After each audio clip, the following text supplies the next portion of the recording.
The genius girl suffers from autism. She has difficulty in socializing. She has communication difficulties. She is often insulted by her classmates. But generally, such patients have special superpowers. She can recite the text by heart after reading it once. She can tell the number of dots on a tie instantly after glancing at it. Her hearing is also amazing. She can hear whispers from 10 meters away clearly. The barking of a dog nearby is like thunder to her. However, it is these talents that make her the only witness to a murder case. That night, the girl was watching cartoons in her room. She was frightened by the sound of glass breaking not far away. She opened the window and looked in the direction of the sound. She saw two people entangled across the street. The girl seemed to hear some terrible sound. Emotions suddenly lost control. The next morning, the police surrounded the place. A murder occurred last night. An old man in his 80s died at home. The babysitter next to him became the biggest suspect. She tearfully told the defense lawyer that she was innocent. She said the old man tried to commit suicide. She just wanted to save him. The lawyer looked at the pitiful appearance of the babysitter and believed her words. However, the girl, as the only eyewitness to the case, had a completely opposite statement.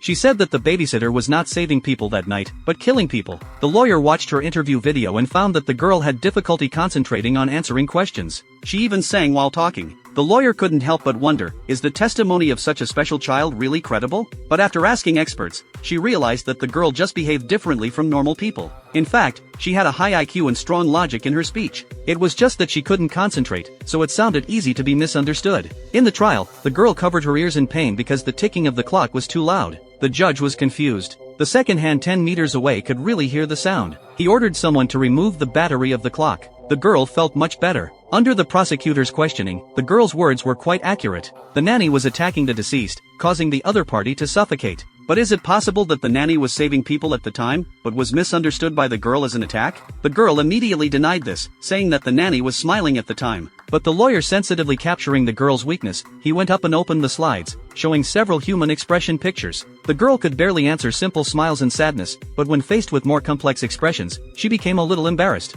Then the lawyer concluded that in an emergency, even normal people may make misjudgments, not to mention a mentally disabled person. The girl was very sad after hearing this. The lawyer, whom he thought was his good friend, actually said that he was mentally retarded. After the final decision of the jury, the nanny was found not guilty and released in court. However, at this moment, Lao Yang discovered that after the trial, the nanny exchanged glances with the son of the deceased, and the son of the deceased also smiled before leaving. The man froze. Could there be another mystery in the case? After investigation, he found out that the nanny's child was seriously ill and needed high medical expenses. He followed the line of thought and found that the company of the deceased son also had huge debts. However, the deceased decided to donate all his inheritance before his death. He died before the formalities were completed. Putting all the clues together, even he had to doubt that the whole thing was more like a murder committed by the nanny and the deceased son.